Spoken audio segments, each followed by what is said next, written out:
의사 아들, 변호사 아들, 목사님 아들이 유치원에서 놀고 있었어요. 의사 아들이 친구들에게 이렇게 자랑합니다. 우리 아빠는 손님 한 사람만 다녀가면 100불씩 벌어. 100불이 얼마인지는 여러분이 계산해 보세요. 환율이 있으니까. 그랬더니 변호사 아들이 이렇게 얘기합니다. 우리 아빠는 손님 한 사람만 다녀가면 1000불씩 벌어. 이제 목사님 아들이 그 이야기를 듣다가 생각해 봐요. 근데 아마 이 유치원생 아이가 다니는 그 교회는, 우리 교회는 이제 헌금을 미리 내고 자리에 앉지만 헌금 바구니가 돌렸던 것 같아요. 이야기가 뭐라고 했냐면, 우리 아빠는 기도하고 나면, 우리 아빠가 기도하고 나면 8명이 바구니를 돌려 8명이 돈 거두러 다녀. 그렇게 얘기했다. 올길 됐어요. 오늘 본문은 이렇게 시작합니다. 1절에 그때 제자들이 예수께 나와 이르되 천국에서는 누가 크니까. 예수님의 공생애가 3년 정도 되는데 2년이 지난 이 시점에도 제자들은 끊임없이 누가 크냐에 대해서 그들은 다투고 있는 걸 봐요. 특별히 12명의 제자 중에서 변화산에 올라갔던 세 제자들 말고 그 밑에 있었던 9명의 제자들은 아마 꽤나 마음에 타격이 있었던 것 같아요. 그 마음 안에는 첫째는 소외감이 있었을 것 같고요. 또 하나는 뭐가 있을까요? 열등감, 또 피해의식, 낮은 자존감, 이런 것들이 아마 그 3명 안에 들어가지 못했던 9명들에게는 있을 수 있었던 것 같아요. 자, 그때 아무리 봐도 이 땅에서는 베드로, 요한, 야고보를 제치기가 어려우니까 아마 그들 안에 이런 또 다른 질문이 나옵니다. 천국에서는 누가 크냐고. 자, 그래서 오늘 말씀의 제목은 천국에서 큰 자에 대한 말씀인데요. 첫 번째, 천국에서 큰 자는 어린아이와 같이 자기를 낮추는 사람이에요. 2절과 3절에 보니까 예수께서 한 어린아이를 불러 그들 가운데 세우시고, 자, 우리 3절은 다 같이 있습니다. 이르시되 진실로 너희에게 이르노니 너희가 돌이켜 어린 아이들과 같이 되지 아니하면 결단코 천국에 들어가지 못하리라. 아멘. 자, 천국에서 누가 크냐고 물어봤을 때 예수님은 어린 아이들과 같이 되지 아니하면 천국에서 큰 자가 되지 못한다고 말씀하신 게 아니라 뭐라고 그래요? 결단코 천국에 들어가지 못한다라고 말씀하셨어요. 자, 그럼 도대체 어린아이의 어떤 면이 천국에 들어가고 들어가지 못하고 천국에서 큰 자가 되는지 그렇지 않은지를 4절 말씀에 아주 자세하게 풀어주셨는데 4절도 같이 한번 읽습니다. 그러므로 누구든지 이 어린아이와 같이 자기를 낮추는 사람이 천국에서 큰 자니라. 아멘. 어린아이와 같이 자기를 낮추는 사람. 그런데 여러분, 사실은 어린아이들은 자기가 자기를 낮추는지 모르고 살아가요. 아이들은 자기가 겸손하다는 것을 잘 모릅니다. 부모님이 주는 대로 먹고 엄마가 입혀주는 대로 입고 보호자가 눕히는 대로 누워요. 아이가 어릴수록. 그러니까 어린 아기들은 부모님이 하는 대로 그냥 살아갈 수밖에 없어요. 아이들이 사실은 어릴수록요, 아이들이 말을 잘 듣습니다. 근데 요즘에 예전에 7살이었는데 요즘에는 4살, 더 내려간다 그래. 미운 3살. 지금 유아실에서 아기를 키우고 있는 부모님들은 알 텐데 아이들이 갈수록 미운 몇 살이 내려가고 있어요. 이게 뭐냐면 점점 자의식이 들어가요. 나름 자기가 아는 것들이 많아져요. 그래서 그때 아이들이 입에서 나오는 말인데 뭐냐면 내가란 말이 나와요. 내가 할 거야. 내 거야. 내 마음이야. 하지 마. 이러면 벌써 앞에 미운 자가 들어가요. 신앙도 어릴수록 참 순수합니다. 그런데 무언가 좀 알아가면, 무언가 자의식이 들어오면 이런 얘기가 나와요. 내가 맞아. 내가 옳아. 내가 할 거야. 내 생각에는, 내가 보기에는, 내가 하면, 이런 얘기들로 계속 무언가 달라집니다. 쉽게 얘기하면 어린 아이로부터 우리가 멀어지는 거예요. 근데 참 감사한 거는 오늘 한국에, 특별히 한국 교회에요, 신앙의 연조와 연륜이 많아지고 있는데, 나이가 많아지고 있는데도 늘 어린아이 같이 갈수록 순수하고 더 진실한 분들이 모인 곳이 있다 그래요. 김포에 있다 그래요. 어느 교회라고는 제 입으로 얘기하지 않을 텐데 정말 저는 그런 모습을 많이 봐요. 어떻게 나이가 들어가시는데 신앙생활한 지가 굉장히 수십 년이 됐는데 정말 순수하세요. 교회에서 뭘 하면 부족하지만 담임 목사가 뭘 부탁을 하거나 하자 하면 이유를 달지 않으세요. 왜? 그건 담임 목사가 아니라 하나님이 담임 목사를 세우셨고 그 권위와 질서에 순종하는 그 한 분 한 분을 통해서 오늘 우리 좋은나무교회가 이렇게 성장하고 있는 줄을 믿습니다. 우리 그리스도인들의 겸손은 스스로 낮아지는 것이 아니에요. 크고 작은 어떤 사건들 속에서 또 어떤 일들이 이루어짐을 통해서 이것이 바로 나 혼자만의 내 노력이 아니라 하나님이 인도하셨고 하나님께서 지켜주셨고 하나님이 모든 것 가운데 은혜를 베푸셨기에 그리고 자라는 가족들과 지체와 또 사회에서 함께 만나는 공동체를 통해서 그것이 이루어져 간다는 것을 인정할 때 그 사람이 바로 겸손한 사람인 줄을 믿습니다.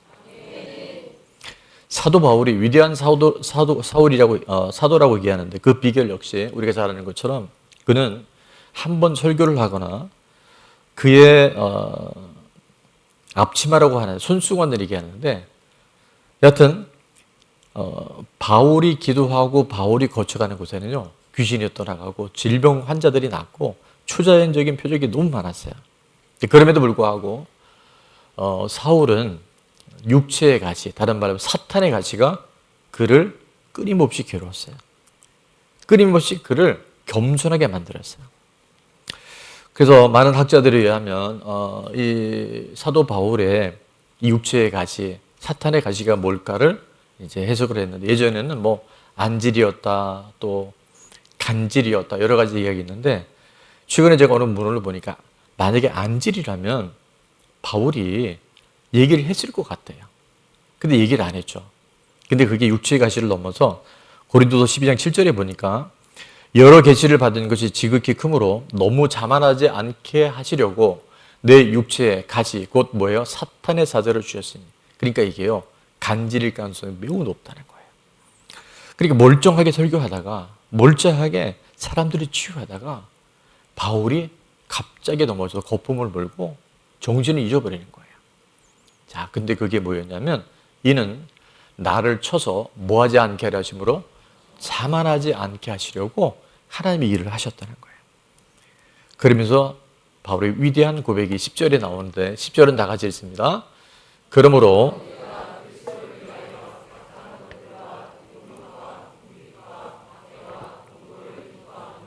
이는 내가 약한 그때의 강함이라. 아멘.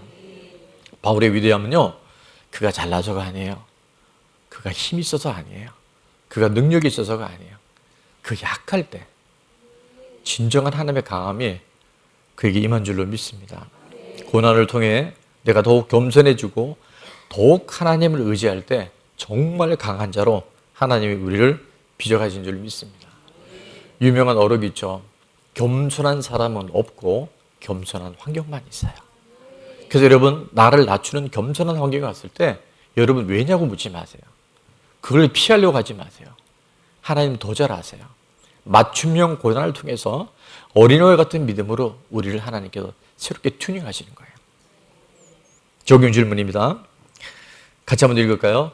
나를 천국으로 인도하시려고 어린 아이와 같이 낮추시는 사건은 무엇인가요? 오해, 누명, 질병, 가난, 결핍, 수치와 조롱, 상처 뭐든지 관계없습니다. 지금 여러분이 굉장히 많이 힘들고 낮아지는 그 사건, 때로는 전문용어로 그 인간, 네, 그거를 통해서 하나님이 우리를 괴롭히는 게 아니라 어린아이 같은 믿음. 제가 이제 올리지는 않았지만 하나님 없이는 살아갈 수 없는 위험지대가 영적으로는 무슨 지대라 그랬어요? 안전지대인 거예요. 근데 하나님 없이 살아갈 수 있는 안전지대는 영적으로는 위험지대인 거예요. 그래서 날마다 우리가 어린아이와 같이 하나님 우리를 그렇게 인도하시고 없었으면 하는 그 사건과 그 만남을 통해서 하나님이 하나님 나라의 큰 자로 우리를 빌어가신다면 이게 얼마나 감사할 일이겠어요. 자, 천국에서 큰 자는 한 가지만 더 봅니다. 다 같이 한번 읽을게요. 어린아이와 같이 갇힌 자들을 영접하고 섬기는 사람입니다. 아멘. 어린아이와 같이 같은 자들을 영접하고 그들을 섬길 때 비로소 하늘에서 큰 자로 우리가 준비되어 가는 줄로 믿습니다. 5절에 보니까 또 누구든지 내 이름으로 이런 어린아이 하나를 영접하면 곧 누구를 영접하는 것이다? 예수님을 영접하시는 거예요. 어린아이와 같이 미성숙한 사람, 어린아이와 같이 이해하기 어려운 상황에 있는 그런 사람들을 품어주고 영접하는 것이 누구를 인정하고 영접하는 것이라고요? 바로 예수님 영접하는 거라죠. 여러분, 우리가 돈 많이 있고 배운 곳이 많고 잘생기고 세상에 성공한 사람들을 품고 인정하고 영접하는 거 어려워요, 쉬워요? 예, 어려울 수 있지만 쉬워요. 그런데 말입니다, 별로 가진 것도 없어요. 그리고 말도 이상하게 해요. 그리고 내가 너무 싫어하는 것만 골라서 해요. 여기 가서는 이 말하고 저기 가서는 저 말하고 도대체 내가 왜 이런 사람을 만났을까? 근데 그런 사람이 또 멀리 있지도 않아요. 항상 가까이 있어요. 안 만났으면 하는 그 사람, 정말 내 인생에서 피해갔으면 하는 그 사람을 인정하고 영접할 때 바로 누구를 영접하는 거라고요? 예수님 영접하는 거라지. 우리가 예수님을 영접하는 것은 정말 대단하거나 엄청난 일이 아니라 집안 식구들 중에, 가까운 사람 중에 그 불편한 관계를 어떻게 하든지 빨리 피했으면 좋을 것 같은 그 사건들 속에서 날마다 특별히 오늘 주신 이 말씀, 새벽마다 아침마다 주시는 큐티 말씀을 통해서 내 삶을 새롭게 튜닝하고 바로 그 한 사람이 바로 예수님을 만날 수 있는 접촉점이라는 걸 인정할 때 우리는 비로소 천국에서 큰 자가 될 줄로 믿습니다. 계속 7절에 보니까 이렇게 말씀합니다. 실족하게 하는 일들이 있음으로 말미암아 세상에 화가 있도다. 실족하게 하는 일이 없을 수는 없으나 실족하게 하는 그 사람에게는 뭐가 있다고요? 화가 있다고 말씀하세요. 내게 허락하신 만남과 가족들과 지체들을 인정하고 영접하지 못하면서 끊임없이 실족하게 하는 그 사람에게는 화가 있을 것이라고 말씀하세요. 그러면서 더 무시무시한 성경을 통독할 때마다 어떻게 이런 말씀을 하실 수 있을까 하는 말씀이 8절과 9절에 이어지는데, 만일 내 손이나 내 발이 너를 범죄하게 하거든 찍어내 버리라. 장애인이나 다리 저는 자로 영생에 들어가는 것이 두 손과 두 발을 가지고 영원한 불에 던져지는 것보다 나으니라. 저는 이걸 말씀을 읽고 또 설교를 하면서 만약에 문자적으로 한다면 여기 손과 발이 있는 사람 거의 없겠다, 그런 생각을 해봤어요. 그 다음 구절은 이렇습니다. 같이 한번 읽을까요? 만일 내 눈이 너를 범죄하게 하거든 빼어내버리라. 한 눈으로 영생에 들어가는 것이 두 눈을 가지고 지옥불에 던져지는 것보다 나으니라. 아멘을 하긴 해야 되는데 두 눈 뽑히게 생겼어요, 지금. 다른 사람을 실족하게 하는 사람은 결국 자기 자신을 실족하게 하는 자라는 걸 말씀하고 계세요. 전쟁 중에서 가장 치열한 영적 전쟁은 바로 나 자신을 실족시키는지도 모르면서 다른 사람을 판단하고 정죄하고 실족하게 하는 그 일이 누구를? 나를 죽이는 거예요. 내 영혼이 주님 앞에 서지 못하는 가장 치명적인 약점이 바로 다른 사람을 실족하게 할 때 그 화가 내게 임한다고 하는 거예요.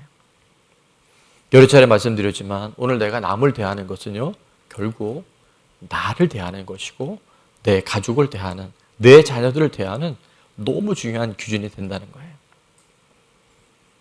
우리 부모님들이 자녀가 얼마나 고통을 당하는지를 모르고요, 아이들 보는 앞에서 큰 소리로 다투고 싸우잖아요. 제가 여러 번 말씀드렸어요. 아이들이 자존감이 다 무너집니다. 그 아이들에게 아무리 돈을 많이 줘서 학원을 보내고 서울대학을 나오고 좋은 직장을 가져도요, 부모님이 어릴 때부터 아이들 앞에서 다투고 싸우고 큰 소리 지르면 아이들은요, 그냥 자존감이 다 무너진대요. 평생 자존심만 센 거예요. 사람들 앞에서 이해하지 못하는 것들로 계속해서 그렇게 갈등을 살아간다는 거예요. 아이들 보는 앞에서 남편을 흉보고 비난할 때 그 아이들의 심령은 무너져야 됩니다. 아이들 보는 앞에서 아내를 흉보고 비난할 때 자녀들은요, 대혼란이 와요. 하나님이 세우신 지도자나 선생님을 함부로 판단하고 비난할 때 요즘 선생님들이 교권이 다 무너져요.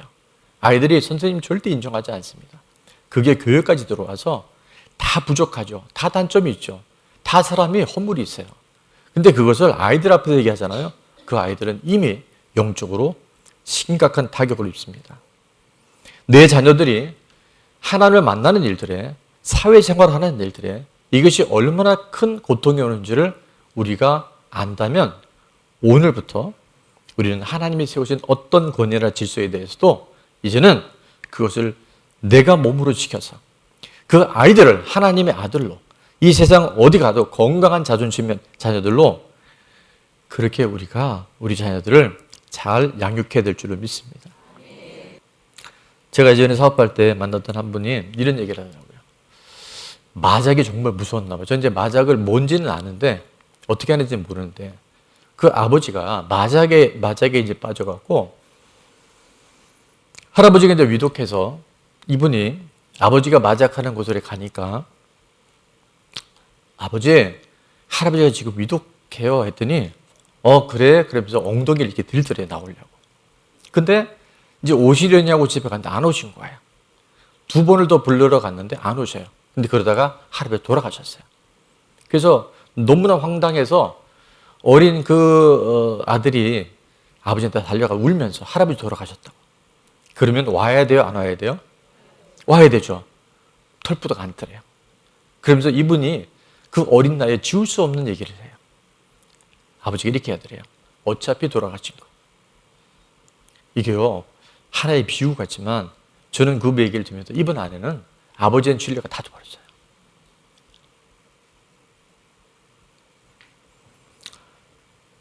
손을 찍어내버려라. 발을 찍어버려라. 눈을 뽑아버려라. 이게 문자적으로 한다 그러면 우린 정말 성한 사람이 아무도 없을 거예요. 여기서 예수님 말씀하시는 것은 나와 남을 실족하게 하는 원인, 그 뿌리를 정확하게 파악해서 그거를 제거해야 한다는 거예요. 한번 따라합니다. 원인과 뿌리를 제거해야 합니다. 우리가 포기하는 것 없이 어떻게 하나님 나라, 사명의 자리, 천국에서 큰 자로 설 수가 있겠습니까? 10절에 보니까 다 같이 한번 읽겠습니다.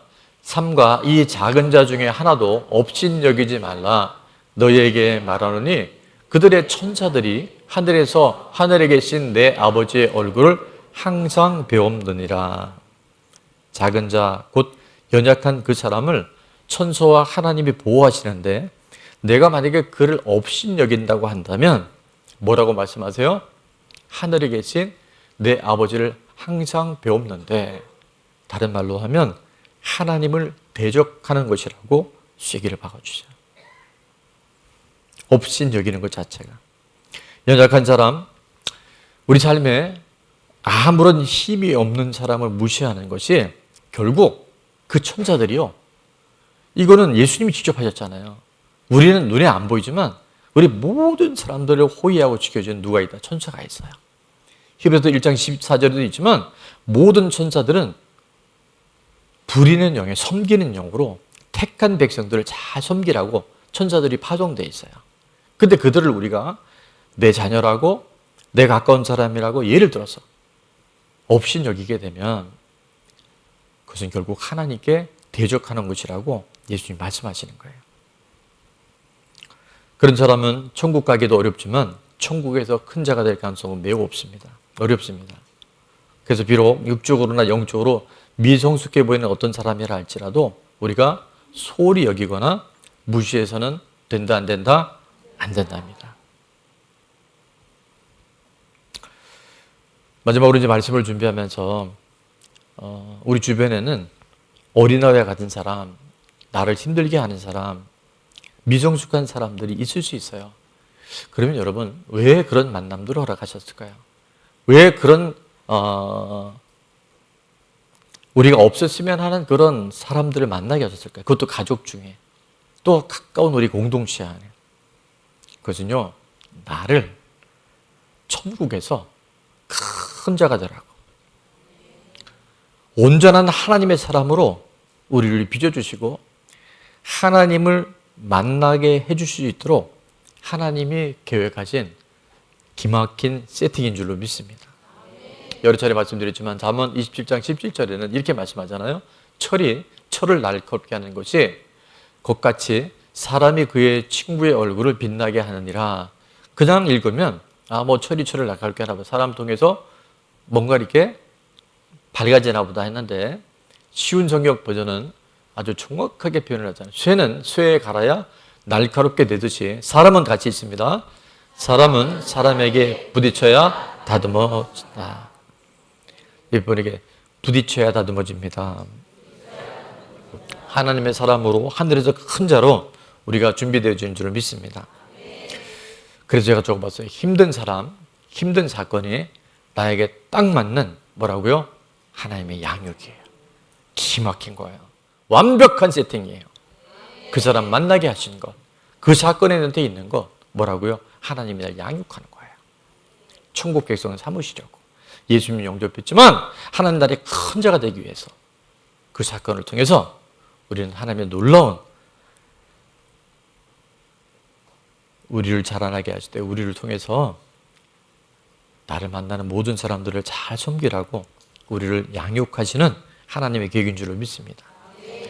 바로 그분들이 나를 위해서 수고하고 그분들이 나를 위해서 애쓰고 있다는 것을 기억할 때 우리는 그 사람을 예수님처럼 영접해서 하늘에서 큰 자로 준비되어져 가는 은혜가 저와 여러분 가운데 있기를 축원합니다. 적용 질문의 첫 번째, 내가 영접해야 할 어린 아이와 같은 가족 지체는 누구인가요? 없기를 바라지만 없으면 여러분이 그 당사자가 될 수 있어요. 자, 2번 다 같이 읽습니다. 자녀와 가족 그리고 공동체를 섬기고 나를 천국에서 큰 자가 되게 하기 위해 결단하고 끊어야 할 나쁜 습관, 중독은 무엇인가요? 드러나야 됩니다. 인정해야 됩니다.